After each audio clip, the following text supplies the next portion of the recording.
guys, welcome back to General Chemistry. This is going to be our last video in our thermochemistry series. In this one we are going to calculate the standard enthalpy of formations. This is a very common skill that we use in chemistry. This is your first introduction to it.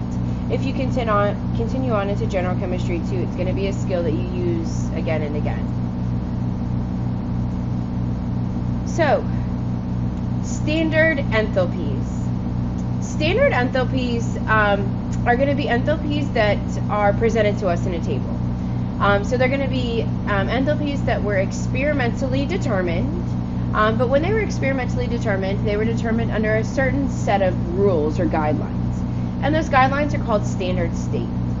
So standard state is going to be as follows. Pressure is going to be roughly 1 atm, right? So standard pressure at sea level. Standard temperature is going to be 25 degrees Celsius, so that's kind of the universal room temperature. So standard temperature, standard pressure, we are then in standard state. So the standard enthalpy change is going to be the change in enthalpy when all of the reactants and all of the products are in standard form. The universal symbol for standard is this degree symbol at the top. So anytime you see that degree symbol on a enthalpy calculation, that's just telling you that we're using this well-known value, and we're using reactants and products that are in their standard form. Room temperature, 1 atm of pressure, so on. So standard enthalpy of formation. So the enthalpy of formation is as follows. What is the enthalpy change when a particular compound is formed? Okay? So for a compound, that change is going to be the enthalpy when 1 mole of that particular element is formed from the elements in their standard state. For example, what is the enthalpy that is released or absorbed when hydrogens and oxygens come together to form water? The standard enthalpy of formation for an element is going to be 0. So elements aren't formed, right? They just are. So if we look at the standard enthalpy of formation for copper, which is an element we find on our periodic table, it's just going to be 0. Like, it just is. It doesn't require any energy or release any energy to become copper. It just is copper. So that's why if you see a 0, that's going to just be its elemental form. So here's an example of a table of the standard enthalpies of formation. So looking here, water is over here. So if we look at the standard enthalpy of formation for water as a liquid, when 1 mole of water is made, it's going to release 285.5 kilojoules of energy per mole. Okay? So if we have 2 moles, it would be twice that much. If I have half a mole, it would be half that much. So this is a per mole calculation. Okay? If we look something like sodium down here, so sodium is in its elemental form, formation is just 0. Another one to point out is our diatomics. So we introduced diatomics back in our naming compounds chapter.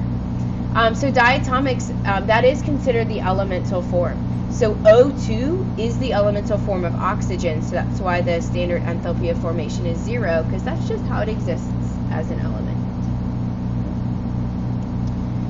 So to calculate the standard enthalpy of formation for a chemical reaction, we're going to look, so change in anything is always final minus initial. So we're going to have to consider the enthalpies for our products. We're going to have to consider the enthalpies for our reactants. And then we're going to have to subtract those two values from one another, final minus initial. So that's what this is saying. We're going to look at the change in enthalpy for our products. We're going to look at the change in enthalpy for our reactants.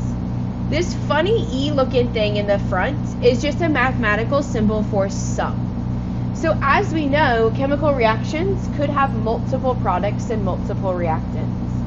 So if we have more than one type of product that's forming, we need to make sure that we add the enthalpies for each of those products together. So that's what this funny looking symbol means, is that we're adding the enthalpies for each of the individual products. So the best way to do this is just to take a look at an example. So we are going to calculate the standard enthalpy of formation for the following reaction.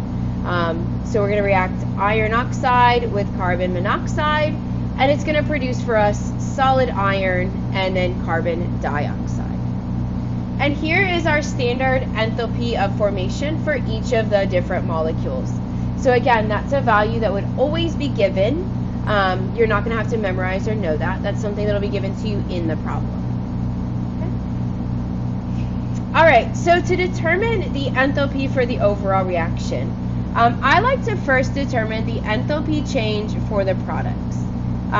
This is not the right way to do it. It's just the way that I prefer, because I know that I'm going to take products minus reactants. So it's just a tip or a tool that I use to remember that products come first. Okay. So to determine the enthalpy change for our products, I'm going to do the following. Oh, there's my chemical reaction. I'm going to do the following. I'm going to take the enthalpy change for my first product. So my first product is iron.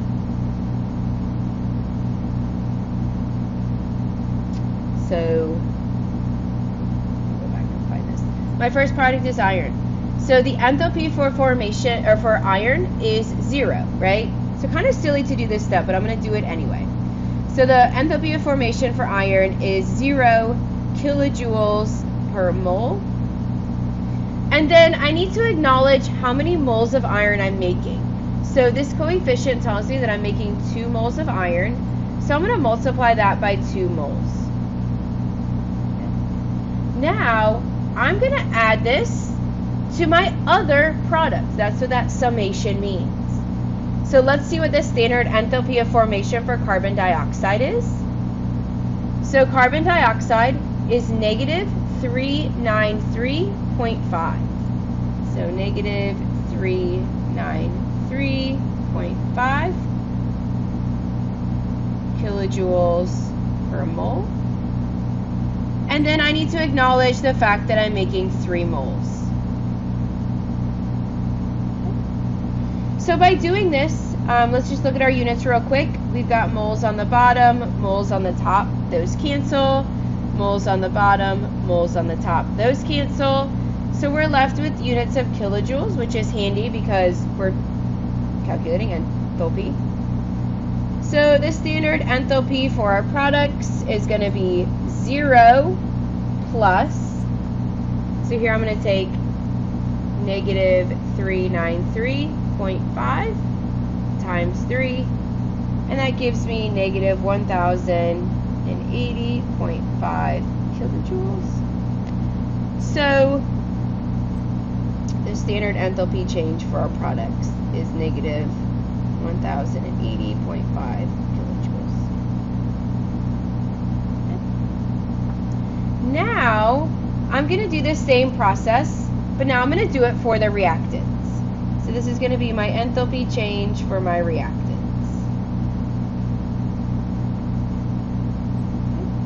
So again, my reactants, the first one is going to be iron oxide. So I go back and I look at my table. I see that iron oxide is negative 825.5 kilojoules per mole. And then I need to acknowledge how many moles, so implied 1 there.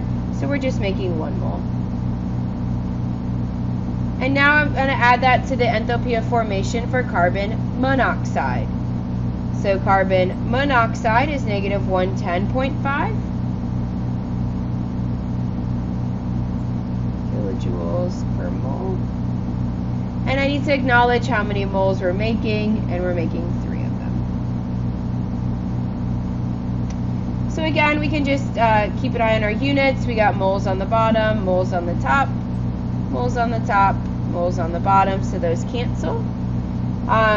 So cleaning up each of these steps, I'm going to take negative 825.5 times 1 mole.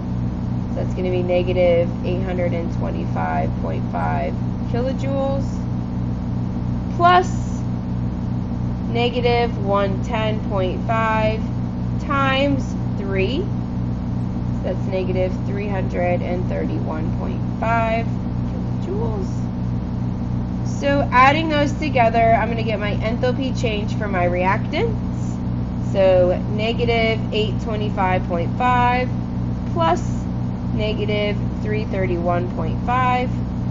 And the enthalpy change for my reactants is negative 1,157 kilojoules. So now I have calculated the enthalpy change for my reactants. I have calculated the enthalpy change for my products. Now to get the overall reaction, I'm going to subtract those two numbers. So the enthalpy change for my overall reaction is going to be products minus reactants. So my products were negative 1,180.5.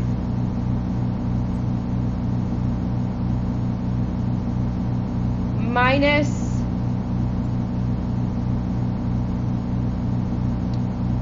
my reactants, which was 1,157.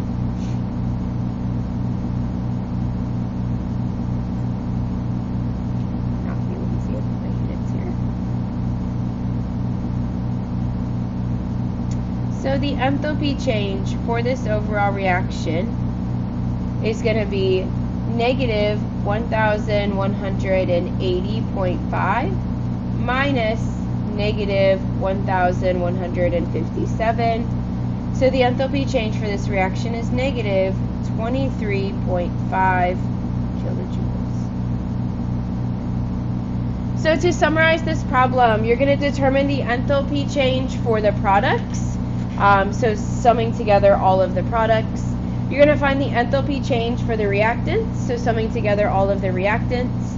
And then you're just going to simply take final minus initial, or products minus reactants, and that's going to give you the overall enthalpy change for the reaction.